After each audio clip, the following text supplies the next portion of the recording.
오늘의 듣는 묵상은 신명기 28장 8절로 10절까지의 말씀입니다. 여호와께서 명령하사 내 창고와 내 손으로 하는 모든 일에 복을 내리시고 내 하나님 여호와께서 내게 주시는 땅에서 내게 복을 주실 것이며 여호와께서 내게 맹세하신 대로 너를 세워 자기의 성민이 되게 하시리니 이는 내가 내 하나님 여호와의 명령을 지켜 그 길로 행할 것임이니라. 땅의 모든 백성이 여호와의 이름이 너를 위하여 불리는 것을 보고 너를 두려워하리라. 아멘. 이제 살펴보게 될 내용은 모세의 신명기 고별 설교 가운데 결론부에 해당하는 내용입니다. 신명기 28장은 한마디로 하나님의 율법에 대한 순종 여부에 따라 각각 임하게 될 축복과 저주의 내용을 구체적으로 담고 있습니다. 그러면서 율법에 대한 순종의 길에 서길 그렇게 결단을 내리길 촉구하고 있습니다. 1절부터 끝절인 68절까지의 긴 내용인데 이것을 나눠보면 14절까지는 하나님의 율법에 순종했을 때 임할 개인적인 축복 그리고 민족적인 축복의 내용을 제시합니다.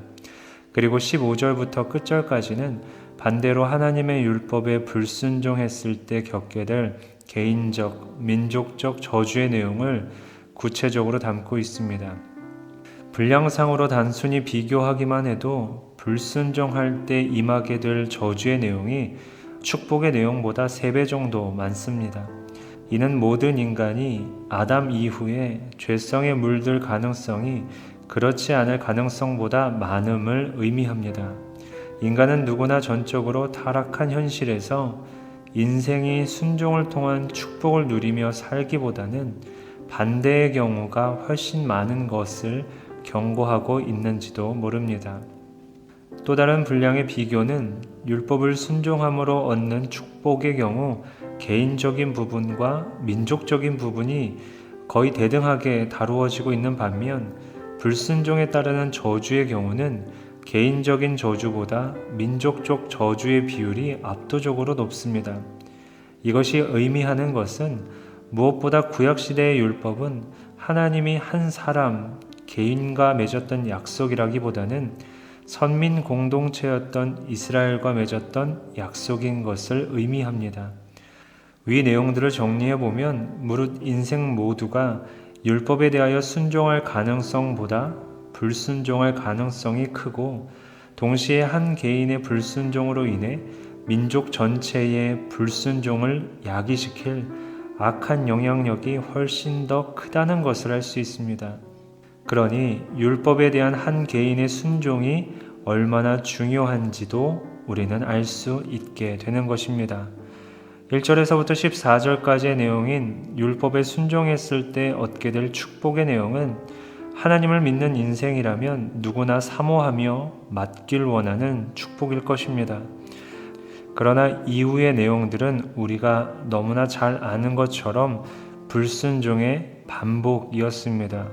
그리고 이후에 기록된 불순종에 따른 모든 저주와 재앙들이 그야말로 정확하게 실현되어 더욱 한탄스러운 수치의 역사가 됩니다. 그렇다면 지금 이 순간에도 우리의 인생을 올가매고 또 억누르는 모든 문제의 궁극적인 원인이 바로 하나님의 존재에 대한 망각과 그분의 말씀에 대한 불순종에 있음을 우리는 새삼 깨달을 수 있습니다. 말씀은 너무나 잘 알고 있지만 삶으로의 연결로 확장되지는 않기 때문입니다. 사랑하는 성도 여러분, 오늘 우리가 함께 읽은 본문은 너무나도 당연하고 분명한 말씀입니다. 우리는 분명히 그래야 하는 것도 알고 있습니다. 우리가 사는 이 공동체의 불순종으로 인한 저주의 삶을 끊으려면 나 개인만이라도, 나 한 사람만이라도 우선 인생의 모든 문제의 본질을 직시하고 하나님의 말씀에 의지하여 불안에서 희망으로, 혼돈에서 질서로, 갈등에서 만족으로 개선되어 나가야 할 것입니다.